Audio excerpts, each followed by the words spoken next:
टाळ मृदुंगाच्या गजरात आदिशक्ती मुक्ताईची पालखी ही पंढरपूरला आषाढी एकादशी निमित्त पालखी सोहळा काही वेळात प्रस्थान सोहळा होणार आहे।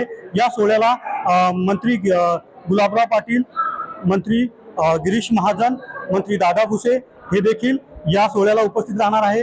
त्यांच्या हस्ते महाआरती देखील या सोहळ्याची पार पडणार आहे आदिशक्ती मुक्ताईची। आणि या सोहळ्याप्रसंगी राज्यभरातील वारकरी संप्रदाय देखील दाखल झालेले आहेत। टाळ मृदुंगाचा गजर देखील सुरू आहे।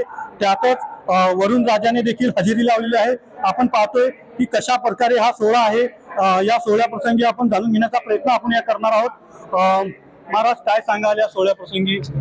आईसाहेबांचा हा 318वा पालखी सोहळा आज अत्यंत उत्साहात त्या ठिकाणी प्रस्थान होत आहे। सकाळपासून भाविकांची खूप दाटी भजन कीर्तन या ठिकाणी चालू आहे।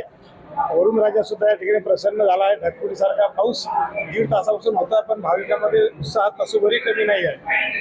काय सांगायला सोहळ्याला किती दिंड्या दाखल होणार आहेत? काय झालेले आहे? 120 दिंड्यापैकी या सोहळ्यामध्ये सहभागी झालेल्या आहेत आणि यापेक्षाही अजून यावर्षी भाविकांच्या संख्येत वाढ होणार।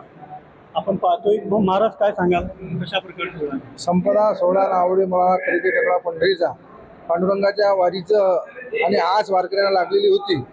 आई साहेबांच्या कृपेने वारकरी तर सुखावलाच, पण शेतकरी सुद्धा सुखावलेला आहे। या सोहळ्याचे वैशिष्ट्य आहे, यामध्ये तरुणांचा सहभाग प्रामुख्याने असून पुढे वारकरी आता पंढरपूरच्या दिशेने प्रस्थान करणार आहे। आपण पाहतो की टाळ मृदुंगाच्या गजरात आदिशक्ती मुक्ताईची पालखी वरुण राजाच्या हजेरीत प्रस्थान होणार आहे। त्यामुळे भक्तिमय वातावरण आदिशक्ती मुक्ताई मंदिर परिसरात आहे। कॅमेरा पर्सन विठ्ठल धनगर सह रवी गोरे, TV9 मराठी, मुक्ताईनगर, जळगाव।